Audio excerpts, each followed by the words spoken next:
Donc Je te le refais d'ici, je te le refais à 0.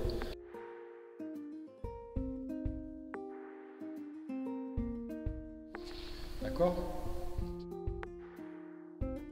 Bienvenue à la serre de l'ancienne école des Beaux-Arts de Saint-Étienne, lieu dans lequel j'ai grandi ici étant tout petit, alors que mon père enseignait dans ces lieux, et que j'ai été invité à revisiter à l'âge de mes 40 ans, ici au mois de juillet 2014. Donc voilà, je viens vous présenter l'exposition. Dans la première salle, dans la salle de la serre, on a essayé de récupérer tout l'espace tel qu'il était à l'origine, en démontant les panneaux et en essayant de regagner toute la lumière.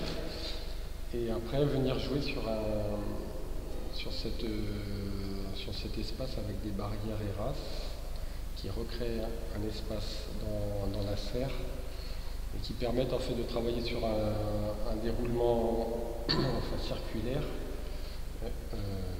qui est un peu une allégorie du temps qui passe, de ce temps qui est passé depuis que j'ai grandi, que je disais que je voulais être artiste, et de ce temps donc, des origines jusqu'au futur.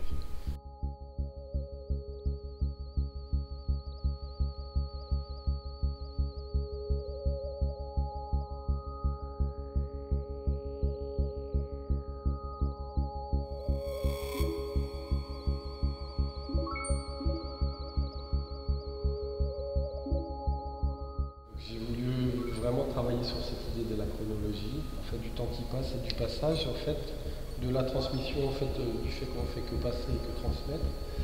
Donc pour ça, j'ai accueilli mon papa qui lui a été élève et professeur et qui a terminé directeur dans cette école.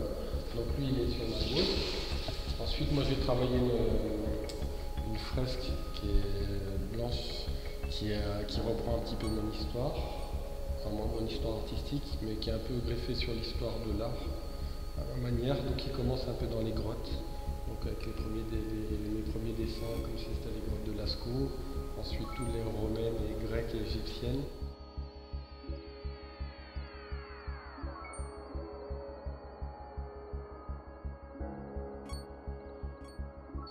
Et puis qui passe en fait à la guerre de 100 ans, à la Révolution, les impressionnistes, et puis la décroissance.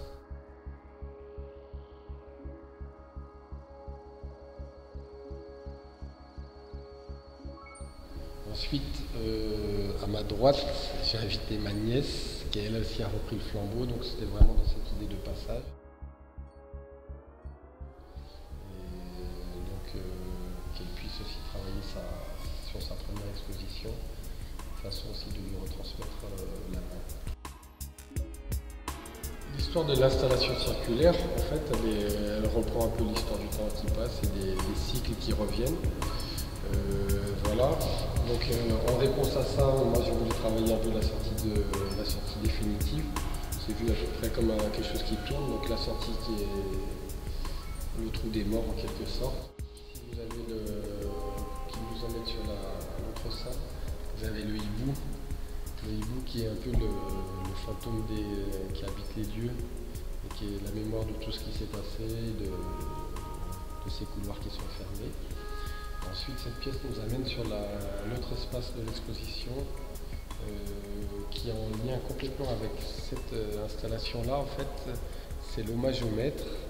Donc, hommage à Claude Weisbuch, qui était professeur ici, qui était professeur de mon père et qui était un grand dessinateur, qui est mort au printemps 2014. Donc, voilà, et en ça venait répondre un peu à la thématique de l'installation, donc on va faire un hommage là-bas, sous une autre pièce. Et puis après, pendant une heure, le dessin il est un Dans l'hommage au maître, j'ai pris sur l'internet 2 dessins de Claude Weisbuch qui sont un peu reliés à la mort. Une personne qui tire son chapeau et l'autre c'est la mort. Je les ai repris sur la surface du sol en 7 mètres par 4. Au fusain, et à partir de là, dans l'idée de l'hommage, on a invité une classe de petits de l'école de Tardy, des enfants de 3 et de 4 ans, qui sont venus vraiment travailler de manière le plus spontanée possible sur le dessin du maître, façon de lui rendre hommage.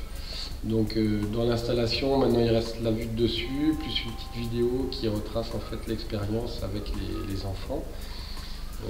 C'est une pièce pour moi qui est intéressante parce qu'elle vient vraiment compléter l'histoire de la transition et des générations qui est évoquée de l'autre côté.